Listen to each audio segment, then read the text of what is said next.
excellence on your journey. Extra Sport, Kumho Tire. Ben ritrovati amici di Radio Rossonera, ben ritrovati qui a Obbligo di Riscatto del 3 giugno del 2025. Saluto Enrico Boiani. Ciao Henry. Ciao, buongiorno a tutti, ben ritrovati, come dico sempre, soprattutto a chi mette like, a chi clicca il pollicione all'insù, arriviamo almeno a 1000, 1500, sarebbe clamoroso, 1500 mi piace, quindi cliccate il tasto del mi piace, iscrivetevi al canale se non l'avete ancora fatto perché è gratuito, basta un click o vicino al titolo di questo video oppure in basso a destra se ci seguite da PC. Commentate, diteci la vostra sulle notizie del mercato del Milan e se vi va potete anche abbonarvi supportandoci economicamente e facendoci, ragazzi, letteralmente andare avanti. Grazie a tutti per il supporto, vi vogliamo bene.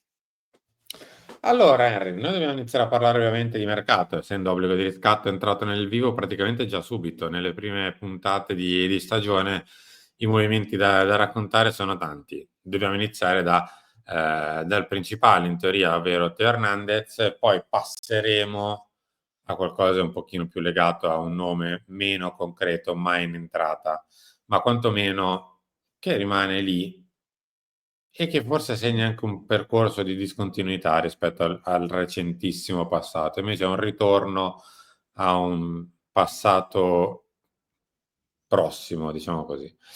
Parliamo di Teo. Allora, la questione è molto semplice, è esattamente quello che avevamo raccontato fino a qualche giorno fa, cioè Teo non ha chiesto, o meglio, non gli è stato proposto il rinnovo, Teo non ha richiesto il rinnovo a 8 milioni, 9 milioni. Il rinnovo non è sul piatto in questo momento. Le strade quindi sono due. O resta un anno, oppure va. Se va, in questo momento l'offerta unica che c'è in questo momento è quella dell'Al-Hilal. Un'offerta che è intorno ai 30 milioni circa, soldo più, soldo meno.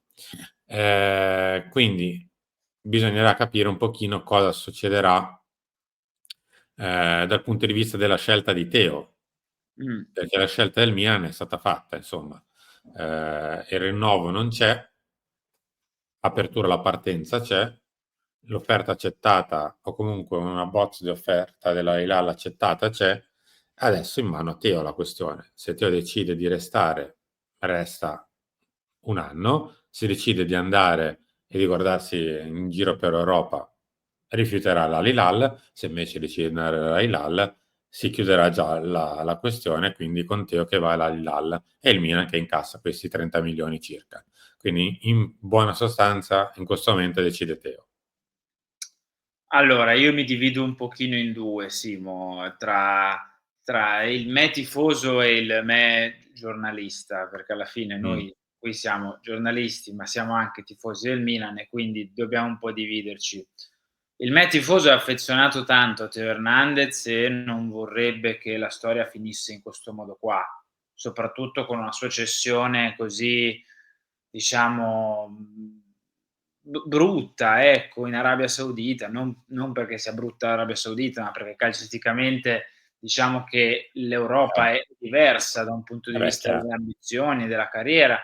In Arabia Saudita, 1 anno dalla scadenza, con un anno passato brutto per lui sul campo, brutto per come è stato trattato dalla dirigenza, brutto sotto tanti aspetti, dopo tutto quello invece che ci aveva portato, no, Teo Hernandez. Quindi il me tifoso vorrebbe che questa cosa non capiti, nel senso che io penso che sia un ragazzo ancora tutt'oggi da rilanciare, piuttosto che da, diciamo, cancellare, okay, o da Sì. cedere. Penso che gli vada offerto il rinnovo, penso che, con Allegri abbia anche le chance di rilanciarsi, ecco, nella fascia sinistra.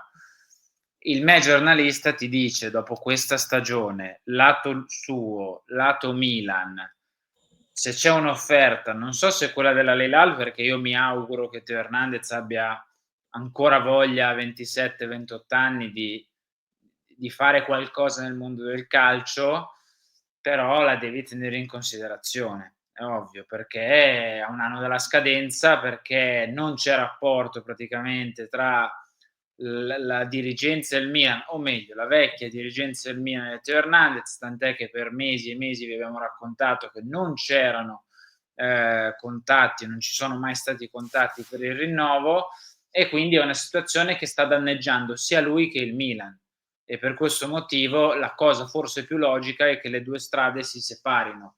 Il me giornalista, il me tifoso ancora pensa a quel gol che fa contro l'Atalanta, quindi non può dirti sì, son felice che vai via Teo, o sì, mi sta bene che vai via Teo, o sì, per me è giusto che vai via Teo. L'Enrico tifoso sarebbe molto triste.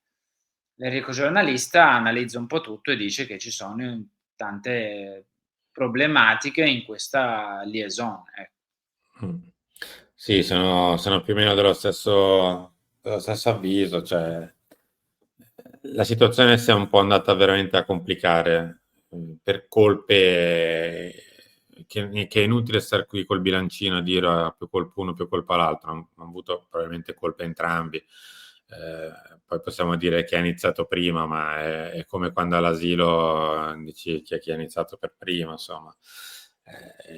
Lo sappiamo, il Milan non ha trattato bene Teo non si è trattato bene in primis se stesso, probabilmente, perché in una situazione magari contrattuale difficile già Maignan è stato diverso, però ognuno di noi ha il proprio carattere, e quindi in questo momento storico ti dico, forse per il bene di tutti sarebbe anche giusto, perché sarebbe forse un accanirsi su un rapporto che ormai si è andato un pochino compromettendo, a meno che insomma il Milan so, viene rosa al suolo, arriva tutt'altra gente, allora forse non lo so, ma non è questo il momento. Anche se sto notando, e adesso parliamo di altro, c'è un cambio di idee, di prospettive che fanno pensare a un radicale cambio di scena, quantomeno dal punto di vista della mentalità, delle idee, della testa che in questo momento prendono le decisioni al Milan con una sorta anche di forse di accantonamento di chi le ha prese prima. Un po' già lasciate trasparire dalle parole di Branchini di ieri, che se per caso qualcuno non ha letto andatevele a leggere, poi magari ve le riportiamo anche al talk, raccontano molto, sono pochissime righe ma raccontano veramente molto di quello che si sta cercando di cambiare al Milan. C'è un'ipotesi legata a Massimo Ambrosini, ad esempio, quindi vorrebbe dire mettere all'interno un giocatore, un ex, un giocatore di un certo livello, una persona che ha vissuto quel Milan, che prima tutte queste idee non c'erano, anzi erano viste come fumo negli occhi. Invece probabilmente si cambia anche lì, si cambia perché probabilmente c'è l'idea, e di questo dobbiamo parlare, di Luka Modric, cosa che ovviamente non c'era mai stata negli ultimi 2 anni. 39enne, oddio! Negli ultimi 2 anni mai nella vita. Gli ultimi acquisti di questo tipo sono legati a Kier e Ibra di ormai 4-5 anni fa. Ma negli ultimi 2 anni i 39enni con esperienza, parametri zero, mai nella Sì. vita. Quindi sicuramente siamo davanti a un cambio di registro, imposto dalla necessità estrema di non toppare la prossima stagione, e che i giochi è stato bello giocare, adesso magari Sì, gioca bello anche far l'allegro calcio. chirurgo, bello giocare a Football Manager, ora però vediamo di dirigere una squadra di calcio, insomma il riassunto è più o meno questo. Tornando a Teo, l'unica via d'uscita che vedo con Teo al Milan, con Teo ancora al Milan, è una sola, cioè questa è l'unica offerta, una delle poche offerte che arriva al Milan per Teo quest'estate. Teo preferisce non andare in Arabia, la rifiuta, a quel punto magari non ne arrivano altre, o se arrivano magari non soddisfano invece il Milan, resta un altro anno e quindi poi in un anno non sai mai cosa può succedere, no? Dal punto di vista proprietario, dirigenziale, sul campo, e quindi magari ci sono anche possibilità che le cose cambino. Io la vedo difficile, cioè io sono molto più dell'idea che quest'estate Teo Hernandez, purtroppo mi verrebbe da dire, da un certo punto di vista lascerà il Milan. Per quanto riguarda Modric e le altre cose che hai elencato, sì, Allora, diciamo che sono segnali del fatto che Tare stia decidendo, o stia contando qualcosa perlomeno, e questa cosa mi rende felice. Poi bisogna capire A quanto dura, B fino a che punto dura, C se è effettivamente così, D se poi questo porterà a qualcosa di positivo sul campo. Perché poi siam sempre qui, no, a parlare delle stesse cose. Tutto bello al 3 di giugno, hai preso il direttore sportivo, hai preso l'allenatore, stai iniziando a capire cosa fare per il mercato tra Leoni, Rabiot, Modric, eccetera. Bisogna capire cosa succederà con Reinders perché, di fatto siamo in attesa del Manchester City di capire cosa faccia, però sì, è un cambio di prospettive e idee. Alla fine di agosto, inizio di settembre, vedremo dove ci avrà portato questo cambio di idea. A proposito di Reinders, questa sarà la settimana della controfferta del City, si arriverà a sfiorare i 70, non so se si andrà avanti coi bonus eccetera, ma intorno alla cifra dei 70 che potrebbe essere una cifra ok, visto che insomma il Milan è partito da 80 circa, il City è arrivato a 60 con la prima, come al solito quando si vuole fare un affare tendenzialmente ci si trova a metà.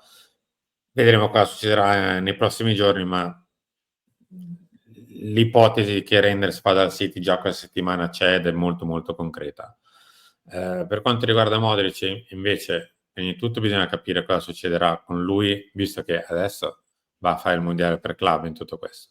Quindi sicuramente sarà un giocatore del Real Madrid ancora per qualche settimana. Poi capiamo come si muoverà il Milan se magari Modric vorrà fare un'esperienza di questo genere, perché magari invece voleva chiudere in maniera un pochino più soft, diciamo. E qui sta anche la nostra bravura nel convincerlo nel caso. Io lo porterei a casa domani mattina, anche se ha 39 anni, chi se ne Sì, frega. decisamente. È stato comunque un giocatore che Real Madrid ha utilizzato anche quest'anno.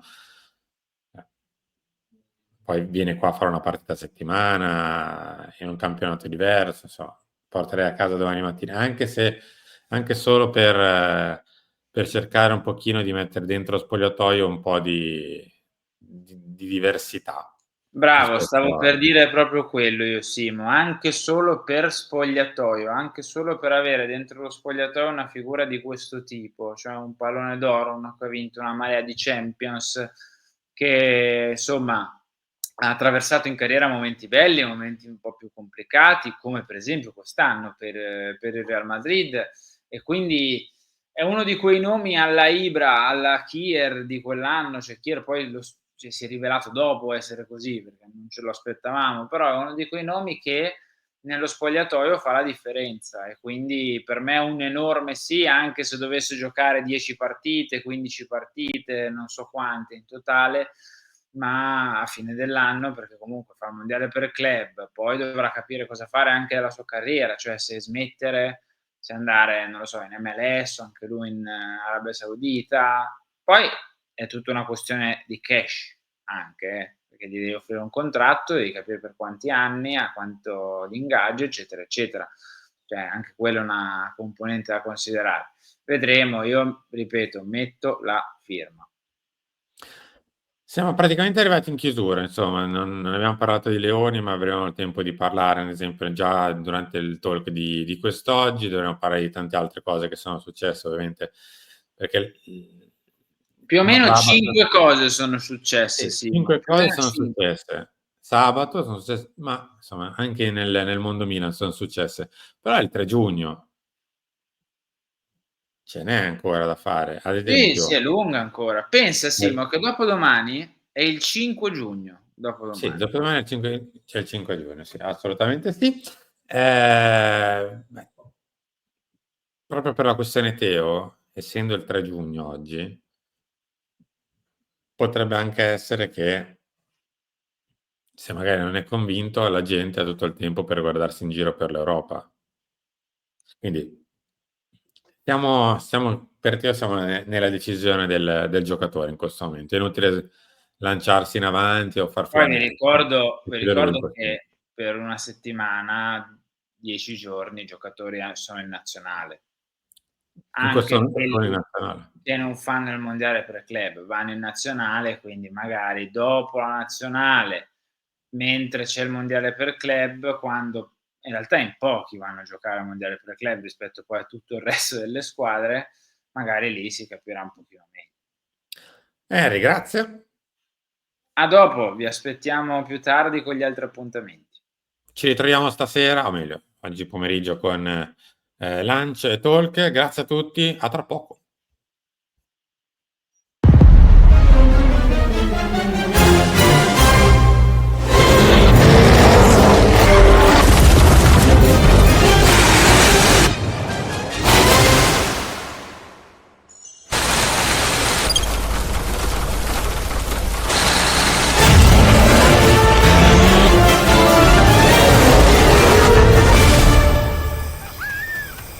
Excellence on your journey. Extra Sport. Kumho Time.